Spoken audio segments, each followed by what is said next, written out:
the Hope Chest by Schwabach. Chapter 5, Hobie and the Brakeman. They would never have gotten to Washington if Hobie the Hobo hadn't shown them how to frisk a head-end blind. He was about Violet's age, she was sure. He wore knee breeches and the same sort of ankle-high black boots that Myrtle and Violet had, but his face wore a studied expression of world weariness that made him look at least 40. He had a plug of tobacco fixed firmly in his left cheek and talked around it in fluent hobo slang. "You Angelinas looking to catch a blind?" he said as Violet and Myrtle stood on the platform in Penn Station, wondering what their chances were of boarding a train without tickets and not being caught. "What?" said Myrtle. "Are you blind baggage?" he said. I don't think so," said Violet firmly in an attempt to end the conversation. Hobie looked exactly like the wrong sort of people that her mother was always talking about. "Too bad. You should be if you want to make the miles. Hopping the freights is for rubes," said the boy. "Too slow, even if you get on a 500-miler. Who wants to spend all their time on the drag line? And you can get your legs sliced off riding the rods. You got to ride the blinds. You want to make any miles."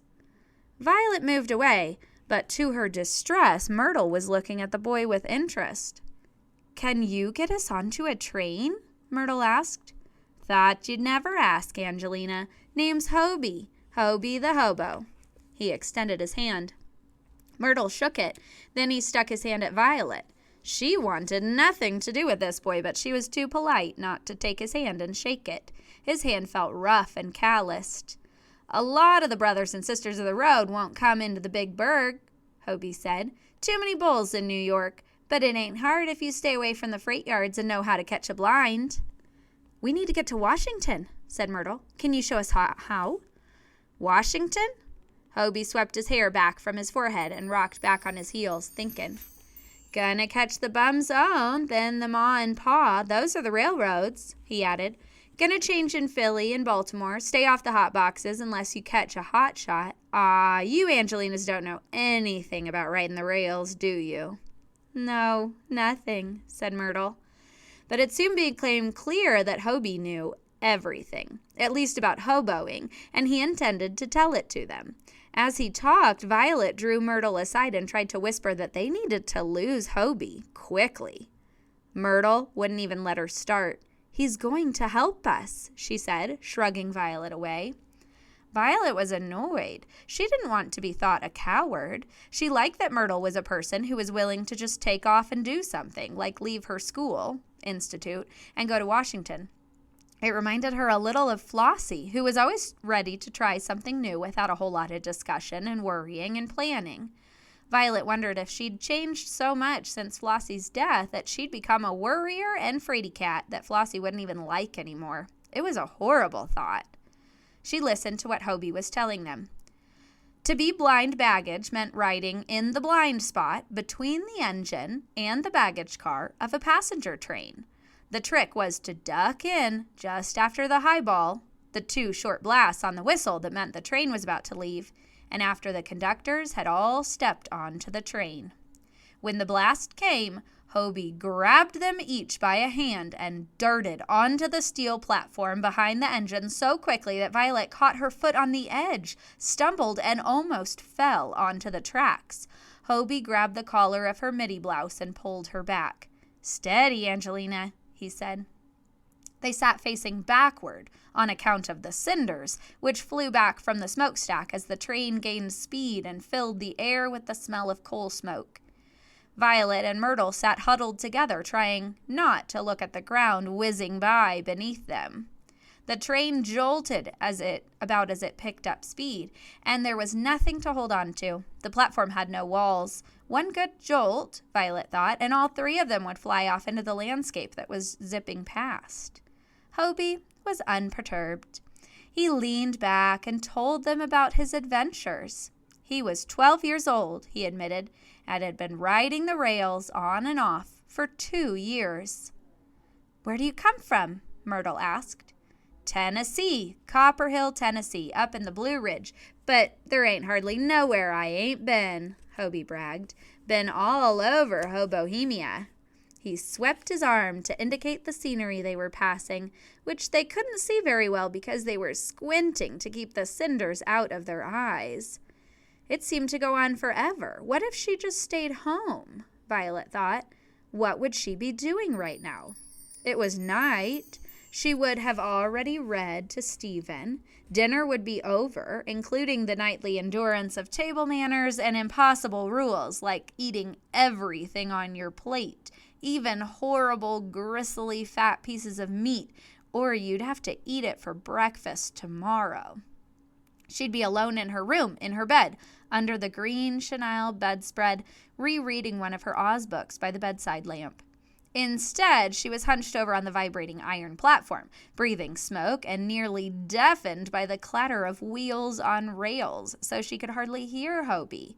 He seemed to be saying that he didn't need to go to school because he was going to be educated at some hobo college that some rich man was starting. It must have been nearly midnight, Violet guessed, when they reached Philadelphia. They walked across numerous tracks to a freight yard. "We can catch a fast freight from here to Baltimore," Hobie said, "but it ain't here yet. I'm going over to the jungle to get some hobo stew." He indicated a clump of trees from which a thin column of smoke was rising. Violet and Myrtle started to follow him, but he held up a hand to stop them. "No, you Angelinas stay here. This is a bad jungle. Too many of the Johnson family, you know what I mean? Too many profesh." "I guess he means criminals." Violet stopped and looked at Myrtle. "Oh, no. Do I look as bad as you do?" "Probably," said Myrtle, "if I look that bad." "You do," Violet assured her. Myrtle looked as though she had taken a bath in charcoal. Her dress was no longer blue and white striped, but coal smoke black, and her formerly white mob cap and apron matched. They sat down on the gravel of the roadbed. It was very uncomfortable. Violet wondered if there was anywhere nearby where they could buy something to eat, anywhere that wouldn't mind serving people who looked like they'd been swept out of the bottom of a fireplace, and if any place was even open at this hour. "What time do you think it is?" Violet asked. Myrtle shrugged. "Really late. I think it was around 10 at night when we left New York." Hobie brought them 2 tin cans full of what he said was stew. Violet was too hungry to be particular. They drank and ate the stew as best they could with their grimy fingers. It was full of vegetables Violet didn't recognize, and bits of meat it was best not to examine too closely. But it tasted all right. "We'll sleep here tonight," said Hobie, "but not in the jungle. I didn't tell the yeggs you were here. Some of them don't know how to act proper around ladies. We'll sleep over there in one of them broke-down cars. There's a through freight to Baltimore tomorrow." So that was what they did. Hobie told them more of his adventures as they fell asleep under a covering of newspapers on a wheelless flat car. Violet looked up at the stars and wondered if she would really see Chloe tomorrow.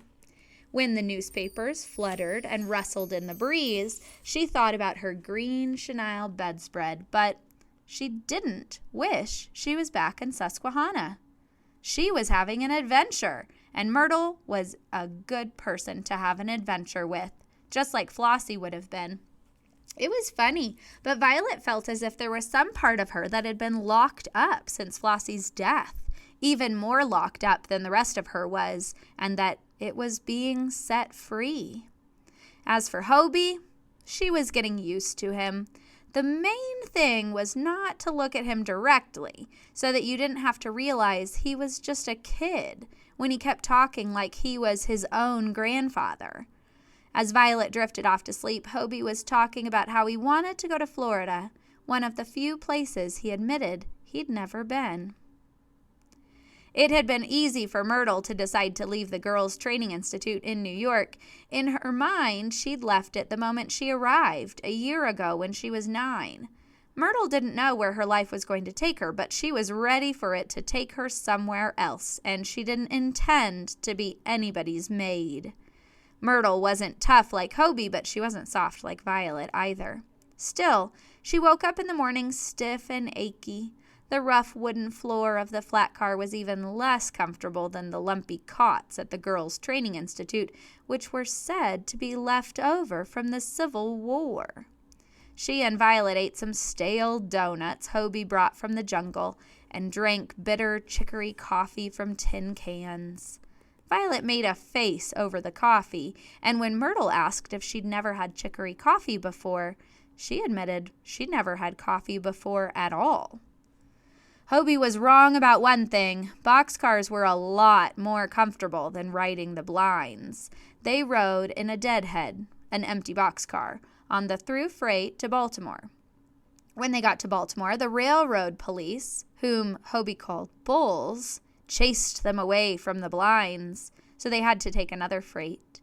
They were jouncing along in an empty boxcar, sitting on the wooden floor, watching tobacco fields pass by and listening to Hobie talk about the Rocky Mountains, when there was a loud wooden thump and a white man in a blue coverall landed on the boards in front of them. Myrtle leapt to her feet and backed away from him. His hands were balled into tight fists, and he advanced on them menacingly. "Stealing rides, eh? Should I turn you into the bulls or just throw you off the train?" Hobie got to his feet and folded his arms. "It's your train, is it?" "It sure ain't yours," said the man. "So what's it gonna be? Do I ditch you, or are you ready to throw?" "I don't have any money," said Hobie defiantly, "so ditch me." The man clearly didn't like this idea. "How about one of the Angelinas, then?" He reached out and grabbed Myrtle. He stank of sweat and soot. Myrtle struggled. His hand dug painfully into her arm. He lifted her into the air and grabbed her ankle in his other hand. The floor and the walls lurched crazily past, and Myrtle couldn't catch her breath to scream. He swung her. He was going to throw her out the open door. "You ready to see her hit the grit?" The white man's voice seemed to lurch, too. He swung Myrtle again. She saw the ground whizzing beneath her, terrifyingly close and fast. "I have money," Violet screamed. Myrtle saw a flash of grubby pink skin as Violet tried to grab the man's arm. "I have money. Put her down right now." The man set Myrtle down, jarringly. If he hadn't been gripping her arms tight behind her, she would have fallen. "Mix me the hike, then," he ordered. Violet scrabbled in her blouse and drew out a pinned handkerchief. She had started to hand it over when Hobie grabbed her arm. "Don't," he said. "Are you crazy?" Violet snapped. 15 cents, Hobie said. "He gets 15 cents. 30, said the criminal, twisting Myrtle's arms a few inches for emphasis. It hurt horribly. Myrtle felt dizzy with pain. She saw Violet wince with sympathy. 15, said Hobie. "That's the hike." 10 cents per 100 miles, said the criminal. "Each." "We ain't going no 100 miles, said Hobie. "We're going to Washington, and that ain't but half that. Give him 15, Angelina." Myrtle couldn't believe he was arguing about money with this madman. Violet handed the criminal 3 nickels. He grabbed them and let Myrtle go with a kind of disgusted shove. She fell on the floorboards. "Are you all right?" Myrtle felt Violet's hands on her arms. "Myrtle, say something." Myrtle didn't want to say anything because she thought if she opened her mouth, she might be sick. She wasn't normally a person to get dizzy easily, but then nobody had ever swung her out the open door of a moving train before. When she could see clearly again, the man was gone. Hobie looked after him philosophically. "Don't think he's been a brakeman too long, that fella. You hardly ever see a brakie who's still got both hands." "A brakeman?" Violet stared at Hobie. "You mean that criminal works for the railroad?" "Yep," said Hobie, casting a disgusted look out the open door. How did he get in here?" Myrtle asked shakily. "Roof," said Hobie, nodding upward. "Brakies can climb all over the outside of a moving train. Doesn't bother them none." "I would think," said Violet, who Myrtle saw was starting to tremble now, that they would fall off. Oh, they do. All the time. Die like flies, said Hobie. They're not all like that, he added fairly. Most of 'em don't care if the brothers and sisters want to grab an armload of boxcars. Myrtle had gotten used to Hobie's talk enough to figure out that that was another way to say, catch a ride. It was evening when they arrived in Washington. When they got off the train in Washington, Hobie stayed on it. Think I'm going to ride this as far as it goes, he said. Might make it to Florida. He seemed to have no interest in actually being in any of the places that trains went to, Myrtle thought, but only in getting to them. Myrtle had met kids like Hobie before. New York was full of them. Grown-up kids who'd been out on their own for years. She didn't really blame Hobie for being tough enough to argue with a brakeman who was threatening to throw her out of a train. Toughness was what kept such kids alive. But the next thing he said shocked her. There are bound to be a lot of brakemen between Washington and Florida, Violet said. She reached for her pinned-up handkerchief of money and tried to give it to Hobie. He wouldn't take it. I have money, he said. You what? Myrtle squawked. You have money? You were going to let that brakeman throw Myrtle out of the train when you had money to pay him with? Violet demanded. No, of course I wasn't, said Hobie. He did not elaborate. You Angelinas take care now. Myrtle didn't know whether to believe him or not about the money and about whether he would have let the brakeman throw her off the train. She decided she had to believe he wouldn't have. The alternative was too awful. She took a deep breath. You take care too, Hobie, she said. Yes, and thank you, said Violet. They waved to him as the train pulled out.